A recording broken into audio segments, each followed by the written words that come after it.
I get ideas, I read very widely. I read a lot of blogs and a lot of newspapers, and those ideas, I often read things that interest me, and then I want to read more, and then I want to read more.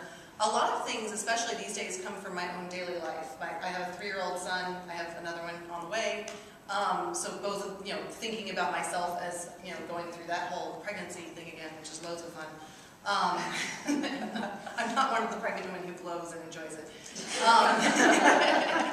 But, thinking about the questions that occur to me, that then becomes an article that I write. Out of, oh, I want to know about this, so I go and I research it. That happened recently where I got kind of almost crazy about something where I want to know, why can't I eat during labor? And I started pulling all these research articles and talking to anesthesiologists and asking questions.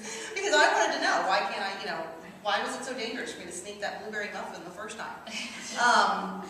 And then I also got ideas from my son, which also reminds me of things when I was a kid.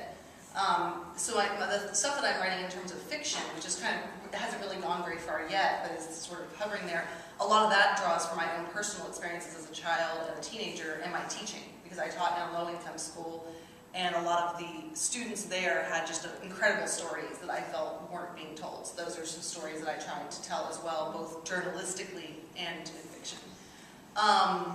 And then, of course, a lot of times I just can't shut my brain off. I wish there was an off button sometimes, because I'll have all these ideas and I can't quite keep up with them. So it's harder for me to focus and choose an idea to pursue long enough to its course than it is for me to come up with the ideas in the first place.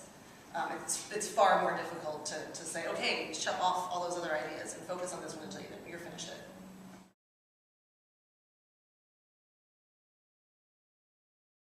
I think writer's block happens to everybody, and idea block, I guess. And I don't think that there's...